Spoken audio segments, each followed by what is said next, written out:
Hello મિત્રો, આપણી YouTube channel એટલે કે ગુજરાત એન્જિનિયરિંગ એકેડમીમાં તમારું સ્વાગત કરીએ છીએ। આજે આપણે વાત કરશી કે જે ડિપ્લોમા એન્જિનિયરિંગ છે ઇલેક્ટ્રિકલ બ્રાન્ચ, એમાં ફિઝિક્સ સબ્જેક્ટ દૂર કરતા ઘણા બધા વિરોધ છે મિત્રો, એ થયા હતા, બરાબર છે। અને જો એમાં પણ જોવા જઈએ તો જે ફિઝિક્સ સબ્જેક્ટ છે એ આપણે જ્યારે ડિગ્રીમાં આપણે એડમિશન લેવું હોય, ડીડી એક્ઝામ આપીએ મિત્રો, એને લગતા પણ ઇમ્પોર્ટન્ટ સબ્જેક્ટ છે, બરાબર છે। તો ઘણીવાર એવો વિરોધ થયો હતો, તો એના કારણે જીટીયુનું સર્ક્યુલર આવ્યું હતું કે હવેથી ઇલેક્ટ્રિકલ બ્રાન્ચમાં ફિઝિક્સ અને કેમેસ્ટ્રી વિષય છે એ ફરજિયાત ભણાવવાના રહેશે। અને મિત્રો આમ જોવા જઈએ તો ઇલેક્ટ્રિકલ બ્રાન્ચ છે ધ મોસ્ટ ઇમ્પોર્ટન્ટ સબ્જેક્ટ છે ફિઝિક્સ કહી શકાય। અને ફિઝિક્સ એટલે વિજ્ઞાન કહી શકાય, બેઝિક આપણે નાનકડા 10મા ધોરણના લેવલ પ્રમાણે જોઈએ તો આમ જોવા જઈએ તો ફિઝિક્સ ઇમ્પોર્ટન્ટ સબ્જેક્ટ છે, કે ઘણા રૂલ્સ છે, ઘણા એવા નિયમ છે, બેઝિક હોય છે કે આપણે લાઈફમાં પણ ફ્યુચરમાં પણ કામ આવતા હોય છે, એવું નહીં કે એન્જિનિયરિંગ બ્રાન્ચમાં।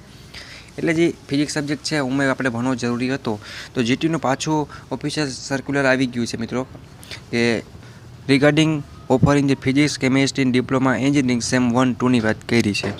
તો with report to the above mention subject inform the diploma engineering, બરાબર છે, કોલેજ વગેરે જોવા જાય તો બધી આવી જતી હોય છે। મેં ફિઝિક્સ છે chemistry in the both semester 1 and 2 in diploma engineering, એટલે એન્જિનિયરિંગ કેમેસ્ટ્રી છે, ફિઝિક્સ છે, આમ બધી બ્રાન્ચમાં જોવા જઈએ તો કોમન અને બેઝિક આપણે સબ્જેક્ટ કહેવાય, કે જેટલું નોલેજ આપણી પાસે હશે ને મિત્રો એટલું સારું હશે। અને ફિઝિક્સના એવા પ્રશ્નો મિત્રો ઘણી બધી એક્ઝામમાં બેઝિક પણ પૂછાતા હોય અને આપણે લાઈફમાં પણ જરૂરી હોય।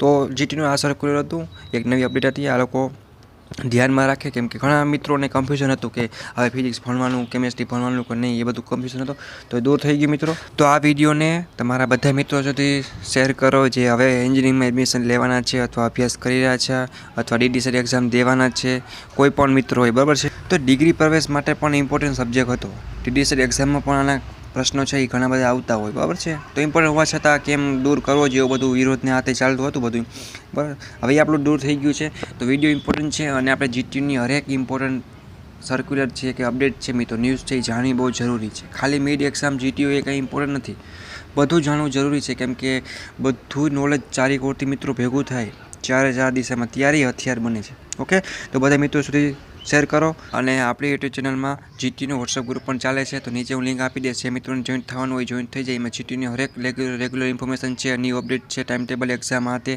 બધી ઇન્ફોર્મેશન મળી જતી હોય। તમને કાંઈ પણ ડાઉટ કર્યો મિત્રો તો ઇન્સ્ટાગ્રામ પેજ છે, એમાં તમે ટેન્શન લીધા વગર ફ્રેન્ડલી પૂછી શકો છો, અને સપોર્ટ કરો, સબસ્ક્રાઈબ કરો, કાંઈ પણ ડાઉટ કરી હોય તો મેસેજ કરો। Okay, thank you, take care, bye bye.